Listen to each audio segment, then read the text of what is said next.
From California, Mr. McClintock, for 5 minutes.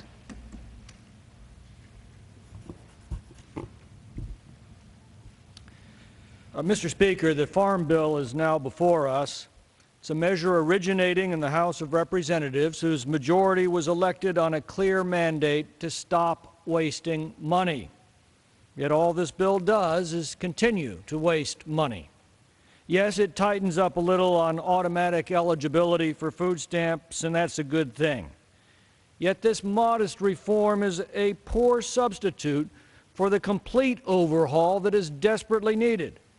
The food stamp program, now called SNAP, was originally intended to provide basic commodities to the truly needy. Yet I cannot count the number of constituents who have complained to me over the last several years about standing in a grocery line and watching the person in front of them use SNAP cards to buy luxuries that these hardworking taxpayers could not themselves afford. But it is the corporate welfare provisions that this bill continues, and in some case expands, that I find the most offensive. Yes, the bill shifts us away from direct payments to farmers, but it instead grossly expands taxpayer-subsidized crop insurance programs, eating up about 3/4 of the savings the supporters purport to achieve. The practical effect is to guarantee profits to farmers while shifting their losses to taxpayers.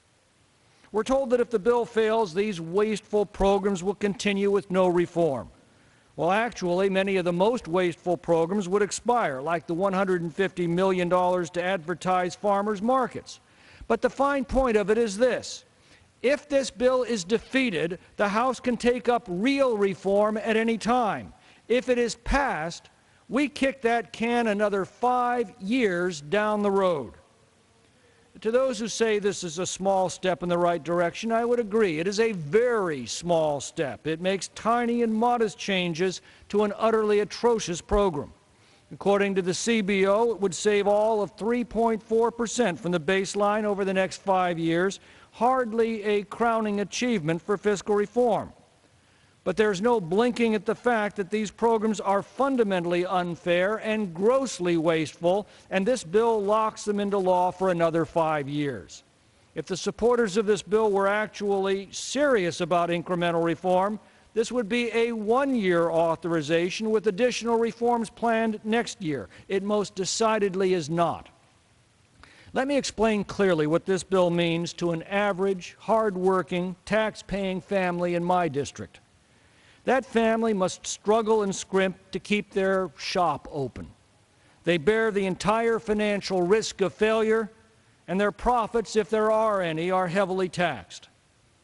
A portion of that family's taxes goes to the agriculture industry for the express purpose of inflating the prices that family must pay at the grocery store. As a result, when the family goes grocery shopping, it must scrimp again in order to bear these artificially higher prices that have been forced up by their own high taxes. As that family stands in the checkout line with their ground chuck for the barbecue tonight, they watch SNAP cards used by others to pay for premium steaks that family can't afford for itself, but paid for by that family's own high taxes. If the economy sours, that family bears its own losses, while it also pays to cover the losses of the same agricultural interests responsible for their pain at the grocery store. The bill before us continues this travesty for another 5 years, with soothing assurances from its supporters to cheer up, things could be worse. Well, actually, things couldn't be much worse, and they could be a whole lot better. This bill, for example, could be defeated and replaced with genuine reform. The government could be withdrawn from its corrupt interventions in agricultural markets. The food stamp program could be restored to its original purpose to provide basic commodities to the truly needy. And individual consumers could be free to determine the price of their groceries by the decisions that they make every day over what to spend at the grocery store, and not on the basis of what deals were cut in Congress. The Roman writer Phaedrus summed up this bill rather neatly 20 centuries ago. He said, "A mountain was in labor, sending forth dreadful groans, and there was in the region the highest expectation. After all that, It brought forth a mouse. I yield back. Gentleman yields back. The chair